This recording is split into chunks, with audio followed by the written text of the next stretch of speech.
क्या चंद्रशेखर आजाद के बढ़ते प्रभाव से सकते में है मायावती? आखिर क्यों मायावती को लगानी पड़ी दिल्ली की दौड़?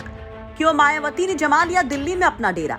आखिर क्या कुछ बड़ा करने वाली है मायावती? ये सवाल खड़े हो गए मायावती के दिल्ली प्रवास से। ये तो मायावती कब दिल्ली होती हैं और कब लखनऊ, किसी को कानों कान खबर नहीं होती। लेकिन शायद ये पहली बार है जब मायावती दिल्ली पहुंची तो इसका बाकायदे ऐलान किया गया कि मायावती इस बार लंबे वक्त के लिए दिल्ली गई हैं और वहीं कुछ दिनों तक डेरा डालेंगी।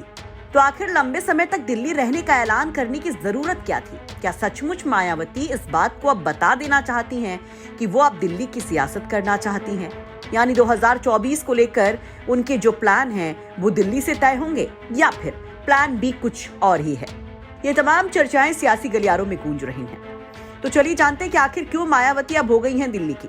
दरअसल पार्टी की तरफ से बताया गया कि 4 राज्यों के चुनाव हैं और राजस्थान, मध्य प्रदेश, छत्तीसगढ़ और हरियाणा जैसे राज्यों में चुनाव के लिए उन्हें दिल्ली बेस बनाना जरूरी था ताकि इन राज्यों की चुनावी गतिविधियों पर सीधे दिल्ली से नजर रखी जा सके। बताया जा रहा है कि दिल्ली पहुंचते ही मायावती ने इन राज्यों के कोऑर्डिनेटर्स और संगठन से जुड़े लोगों की बैठक बुलाई और इस बैठक की कुछ तस्वीरें बाहर भी आईं, जिसमें मायावती के भतीजे और नेशनल कोऑर्डिनेटर आकाश आनंद उनके मंच के दाहिने हाथ पर बैठे दिखाई दे रहे हैं। मायावती पहले ही अपने भतीजे को लॉन्च कर चुकी हैं, लेकिन अब कहा जा रहा है कि इन तस्वीरों के जरिए आकाश आनंद को मायावती का दाहिना हाथ बताने की कोशिश की जा रही है।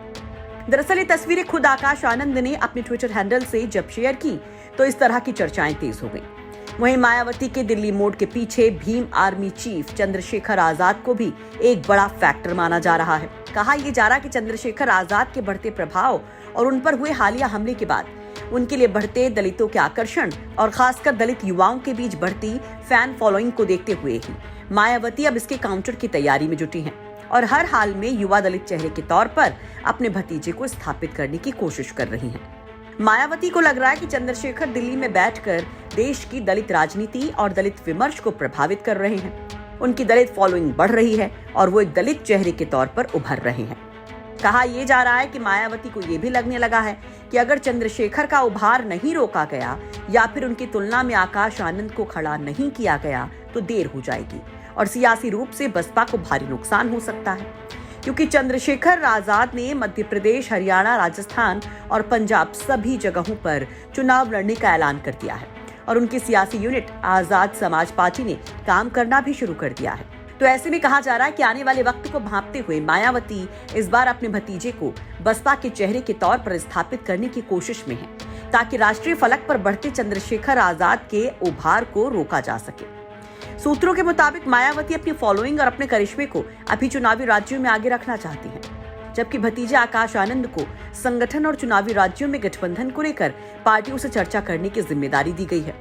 दरअसल बसपा के हाल के चुनाव में परफॉर्मेंस को देखते हुए ये जरूरी हो गया है कि बसपा को एक बार फिर से देश की सियासत और दलित विमर्श के केंद्र में रखा जाए और मायावती को लगने लगा है कि अगर उनकी सियासी जमीन आने वाले चुनावों में कि थोड़ी बहुत ही अगर चंद्रशेखर रावण ने खिसका दी तो आने वाले समय में बसपा को काफी ज्यादा नुकसान हो सकता है और इसलिए कहा जा रहा है कि यही वजह है कि मायावती पार्टी के साथ साथ गठबंधन के कील कांटे भी दुरुस्त करने दिल्ली में बैठी हैं। लखनऊ से कुमार अभिषेक की रिपोर्ट, यूपी तक।